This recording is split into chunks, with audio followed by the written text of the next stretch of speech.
Et nous allons lire un court passage dans Josué chapitre 5. Josué chapitre 5, verset 13. Josué 5, verset 13. Comme Josué était près de Jéricho, il leva les yeux et regarda. Voici, un homme se tenait debout devant lui, son épée nue dans la main. Il alla vers lui et lui dit, « Es-tu des nôtres ou de nos ennemis? » Il répondit, « Non, mais je suis le chef de l'armée de l'Éternel, j'arrive maintenant. » Josué tomba le visage contre terre, se prosterna et lui dit, « Qu'est-ce que mon Seigneur dit à son serviteur? » Et le chef de l'armée de l'Éternel dit à Josué, « ôte tes souliers de tes pieds, car le lieu sur lequel tu te tiens est saint. » Et Josué fit ainsi. Amen. Seigneur, quelle joie d'être aujourd'hui en ta présence, Seigneur, avec nos chers étudiants et nos finissants de 4 ans d'études. Te demande, Seigneur, de toucher nos cœurs, de les bénir, de faire en sorte qu'ils puissent porter du fruit, plus de fruits, beaucoup de fruits à ta gloire. Nous le demandons au nom puissant de Jésus-Christ. Amen. Et tout le peuple dit Amen. On peut s'asseoir, frères et sœurs. Josué était près de Jéricho. Josué est un caractère, un personnage merveilleux. J'aime Josué. Parce que Josué est l'homme qui a été prêt à prendre la 2e place pendant des années. C'est l'homme qui était à l'ombre de Moïse, qui a été formé dans le désert, qui entrait dans le tabernacle, qui passait des heures devant Dieu, qui aimait la prière. Et là, particulièrement, le Dieu de Josué est un Dieu qui a affaire avec ce qui paraît impossible. Aux hommes, cela est impossible. Mais avec Dieu, tout est possible. Et chers étudiants, qui entrez dans la voie que le Seigneur est en train de préparer pour vous, les œuvres que Dieu lui-même a préparées pour vous, ce Dieu est un Dieu de l'impossible. Ce qui paraît à vos regards comme une impossibilité, eh bien, vous allez remarquer que Josué doit être votre exemple. Un exemple où il a pu voir la main de Dieu se réaliser en face d'une ville supposément imprenable. Et là, particulièrement, Moïse était parti, était mort. Et Josué est le nouveau leader. C'est lui qui remplace Moïse. Et il n'y avait pas de retour en arrière. Le Jourdain avait été franchi. Donc maintenant, c'était la conquête. Canaan était la terre promise. Et Dieu avait promis ce pays. Premier obstacle, infranchissable, une ville imprenable, une ville fortifiée, une ville qui narguait tous les ennemis qui auraient voulu s'en emparer. Moïse avait eu la révélation de Dieu devant un buisson, en plein désert. Josué a eu une révélation lui aussi de Dieu devant Jéricho, proche de Jéricho. Josué est un homme de foi. La foi, ça ne flotte pas dans les airs. La foi, c'est quelque chose que l'on nourrit, quelque chose qui vient de quelque part. La foi vient de ce qu'on entend. Et ce qu'on entend vient de la parole de Dieu. Le Seigneur avait parlé à Moïse au buisson ardent. Maintenant, le même Dieu va parler à Josué devant les murailles de Jéricho. Et il va lui donner le plan de bataille. Le plan de bataille de Dieu n'est pas un plan humain. On sait particulièrement que c'est par la foi, nous dit le Nouveau Testament, que les murailles de Jéricho se sont écroulées, sont tombées par la foi. Par la foi. J'aimerais dire à nos chers étudiants et étudiantes que 3 choses vous sont assurées dans le chemin que Dieu a préparé pour vous sous vos regards. La première chose, c'est sa présence. La présence de Dieu est assurée dans votre vie, dans votre ministère, dans votre service, là où le Seigneur va vous envoyer.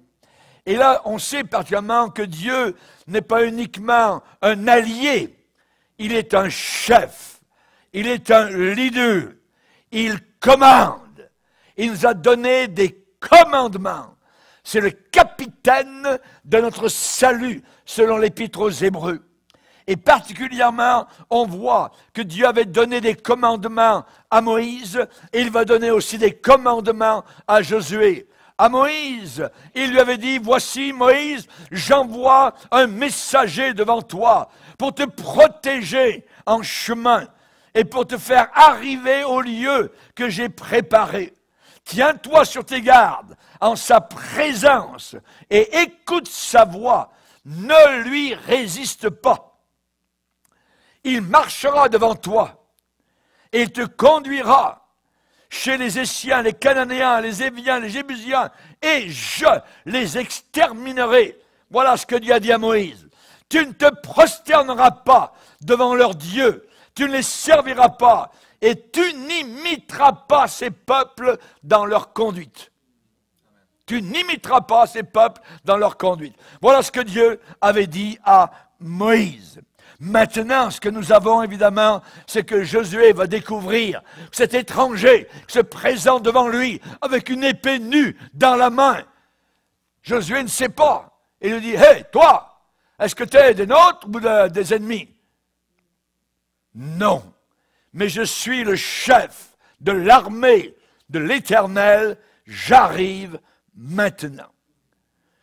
Josué reconnaît que c'est Dieu manifesté dans l'Ancien Testament, on appelle ça une théophanie, par cet homme guerrier qui se présente devant lui. Josué va se prosterner à ses pieds, va reconnaître sa puissance, sa divinité. Alléluia. Et là, on va voir que Josué réalise que Dieu va être toujours près de lui, proche de lui. La Bible dit, leva les yeux et regarda. On sait que Josué maintenant ne serait plus jamais tout seul pour porter les fardeaux. Mon frère, ma sœur, tu ne seras pas seul pour porter les fardeaux. Si un jour tu deviens pasteur, si un jour tu deviens un diacre d'une église, il y a des fardeaux, mais tu ne seras pas seul à les porter. Tu ne seras pas seul, le Seigneur sera présent.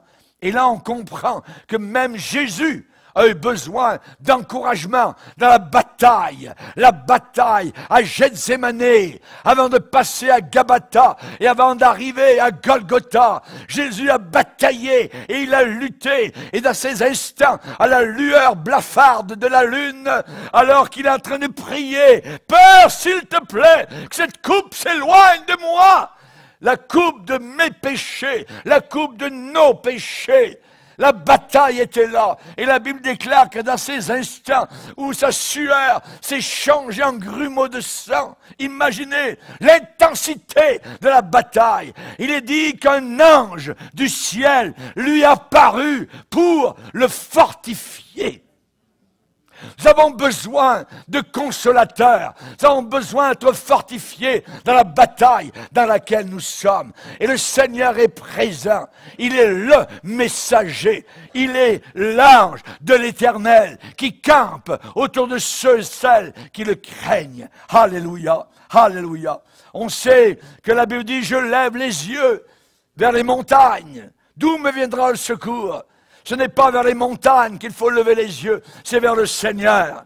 Le secours ne descend pas des montagnes, le secours descend du ciel. Le secours vient surnaturellement, miraculeusement, comme Josué va le vivre. L'apôtre Paul, lui aussi, avait un homme qui l'a souvent encouragé dans ses batailles. Alors qu'il prêchait l'Évangile, il savait que de ville en ville, il passerait par des persécutions. Aujourd'hui, on nous promet le bonheur dans les églises. Bonheur, c'est pas ce que nous recherchons. Nous recherchons à tirer des âmes, des flammes de l'enfer. Les âmes sont en danger. Nous ne cherchons pas le bonheur, nous cherchons à vaincre. L'apôtre Paul n'a jamais prêché le bonheur sur la terre. Il a prêché la bataille sur la terre et la victoire. Comme Jésus l'a dit, je vous donnerai le pouvoir de marcher sur les serpents et sur les scorpions et sur toute la puissance du diable. Rien ne pourra vous nuire. Alléluia. Jusqu'à la fin. Et alors que l'épée du soldat romain brillait au soleil de Rome, et que dans quelques instants, la tête de Paul allait rouler dans la poussière, eh bien, il était victorieux, victorieux jusqu'à la fin, heureux dans son cœur d'avoir pu vaincre jusqu'au bout et de dire, j'ai combattu le bon combat, j'ai achevé la course, j'ai gardé la foi. Maintenant, désormais, la couronne de justice m'est réservée. Et le Seigneur, le juste juge, me la donnera dans ce jour-là, et non seulement à moi, mais encore à tous ceux et celles qui auront aimé sa venue, son avènement. Aimes-tu l'avènement du Seigneur? Amen. Il revient. Jésus revient. Et il va revenir soudainement pour ceux et celles qui l'aiment. Alléluia. Josué a mis le genou à terre. S'est prosterné devant ce personnage. Et il a dit, qu'est-ce que mon Seigneur dit à son serviteur? C'est très important que Dieu nous parle. Dieu parle. S'il a créé la parole, l'animal ne parle pas. Mais vous avez quelque chose que le domaine animal n'a pas, la parole. Vous pouvez exprimer par des paroles, par des mots, par des phrases, par des locutions, ce qui est sur votre cœur. Dieu parle. Il a des phrases, il a des mots. Jésus a dit, mes brebis reconnaissent ma voix. Elles entendent ma voix. Et là, Josué pose la question, qu'est-ce que mon Seigneur dit à son serviteur? Le plan de bataille, Jéricho n'est pas très loin. Il faut absolument vaincre Jéricho parce que c'est un verrou qui bloque toute la conquête du pays de Canaan. Il faut que cette ville tombe. Qu'est-ce que mon Seigneur dit à son serviteur? Il reconnaît le degré Seigneur, serviteur. Mon frère, ma sœur, vous avez un Seigneur et nous sommes ses serviteurs et ses servantes. Nous sommes sauvés, comme quelqu'un l'a dit avec justesse dans son témoignage, nous sommes sauvés pour servir. Pour servir, pas uniquement, nous ne sommes pas sauvés pour s'asseoir le dimanche matin et ensuite bye-bye. Voyez, bonjour Seigneur, bonjour Satan, à la sortie de l'église. Non, non, non. Chers amis, Jésus est appelé dans la Bible capitaine, notre salut. Et vous les étudiants, vous avez passé au travers d'un cours que moi-même j'ai beaucoup apprécié en le faisant, c'est les troupes de choc. Troupes de choc est un cours merveilleux tous nos étudiants ont passé au travers de cela par rapport à la description du soldat romain. Et Paul parle du soldat romain dans Ephésiens 6 par rapport aux puissances diaboliques de ténèbres. On a demandé dernièrement à un pasteur fidèle quel était le plus grand péché en Amérique du Nord. Il a répondu avec justesse. Savez-vous quel est le plus grand péché dans nos pays? C'est le mensonge. On ment. On se ment les uns aux autres. On séduit les uns les autres.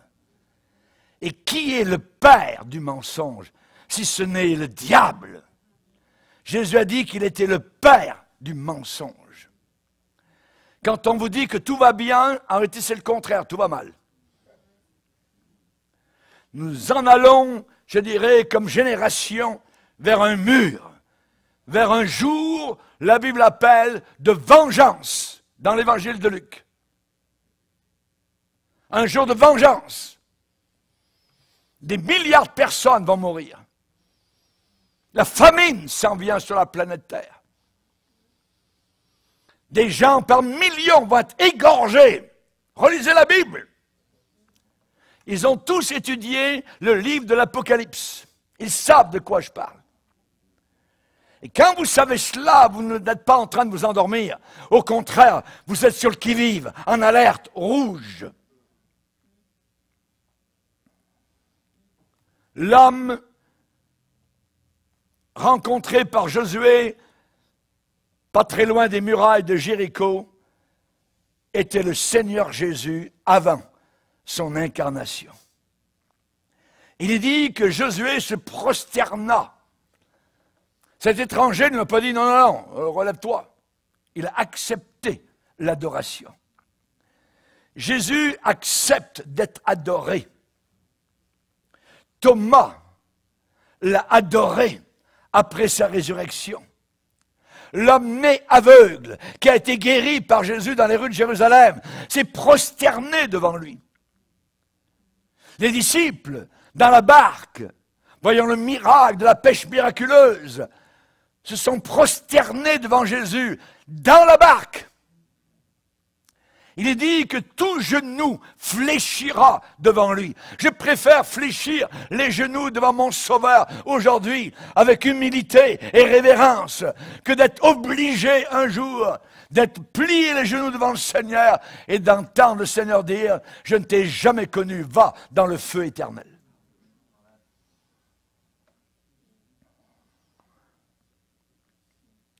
Je suis avec vous tous les jours, a dit Jésus. David a dit, avec toi, je me précipite sur une troupe en armes. Avec mon Dieu, je franchis une muraille. Le fondateur de l'armée du salut, qui à l'époque était très très évangélique, elle ne l'est plus aujourd'hui, le pasteur Bouffe, il s'appelait, a demandé un jour à un jeune homme qui s'appelait Gypsy Smith, « Où voudrais-tu aller travailler pour Jésus ?» Savez-vous ce qu'il a répondu? « Envoyez-moi le plus près possible de l'enfer. »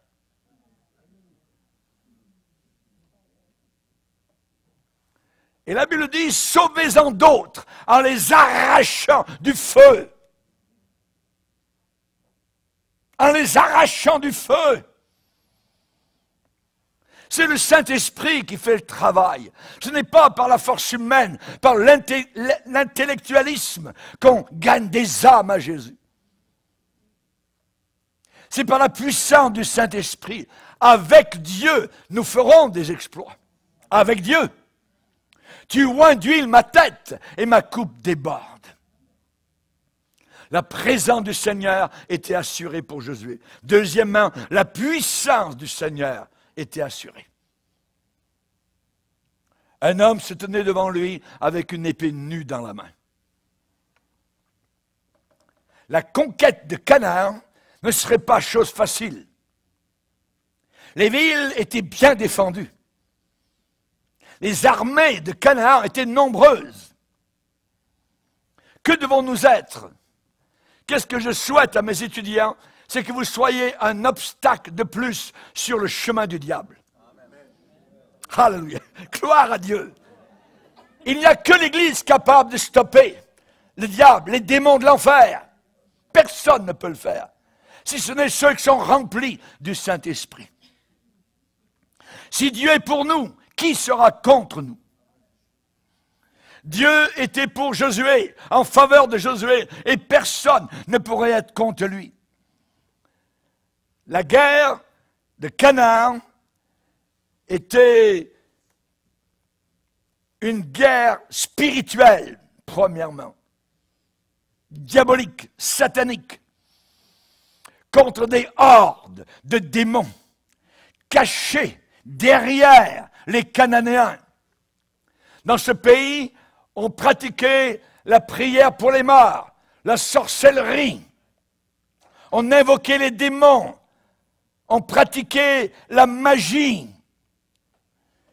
Et le Seigneur, avant d'entrer dans cette terre-là, avait déclaré: lorsque tu seras entré dans le pays que l'Éternel ton Dieu te donne, tu n'apprendras pas à imiter les abominations de ces nations-là.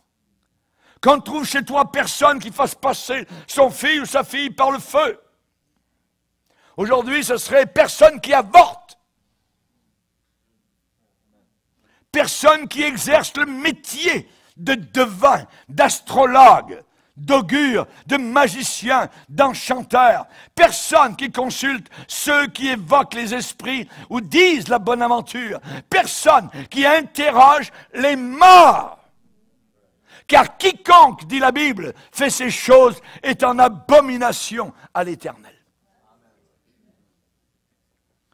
Et donc, le défi était là. Et le commandement suprême, eh bien, appartenait à l'Éternel. Josué serait deuxième en chef. Le vrai chef serait le Seigneur. Qui es-tu? Je suis le chef de l'armée de l'Éternel. J'arrive maintenant. Josué se prosterna contre terre.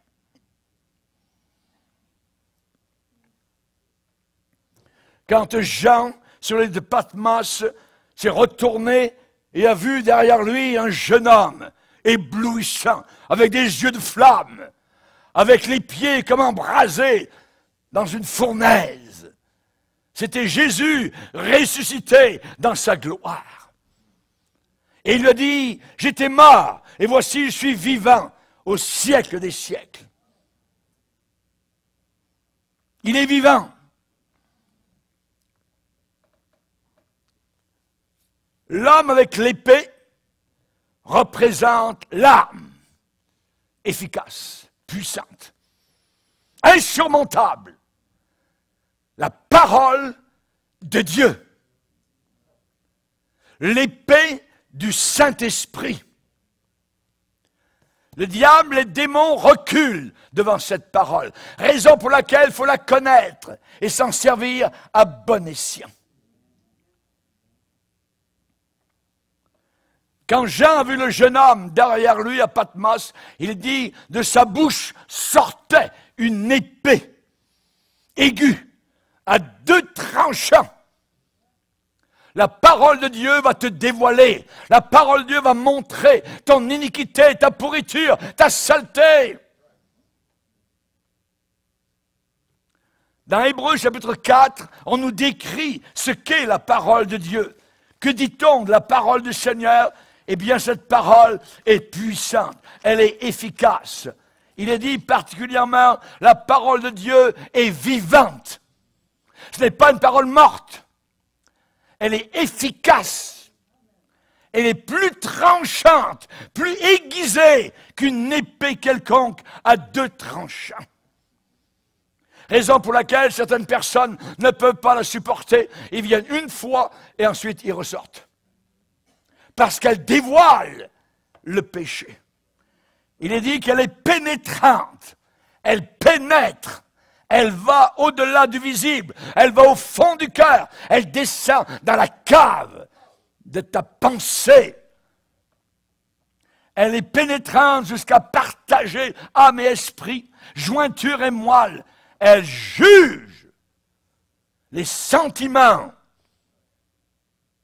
Elle nous dit la vérité sur nous-mêmes. Elle ne nous raconte pas de mensonges. À nous de la recevoir et de dire, oui Seigneur, c'est vrai. Quand nos frères ont commencé le cours qui parlait sur le cœur de l'homme, c'est un cours merveilleux. Et au travers de ce cours, c'est comme si on passe dans le scanner spirituel. On passe une radio, notre cœur, au travers de tout ce cours. Certains m'ont dit, pasteur, quand j'ai fini ce cours, j'ai pleuré. En me voyant. Parce que la parole de Dieu est pénétrante. Elle m'a montré mon état. Elle a jugé les sentiments. Vous savez, les gens aujourd'hui qui disent, oh, il ne faut pas juger. Non. Si vous aimez la parole de Dieu, la véritable parole de Dieu juge les sentiments. Et Jésus a dit, jugez selon la justice. Les pensées du cœur. Nulle créature n'est cachée devant lui. Tout est nu et découvert devant celui à qui nous devons rendre compte. Comment le diable a-t-il attaqué Jésus? Il a pris certains passages de la Bible et les a tordus. Et Jésus l'a dit, il est aussi écrit ceci. Et à la fin, le diable a dû fuir. Parce qu'il ne pouvait pas résister à la parole de Dieu.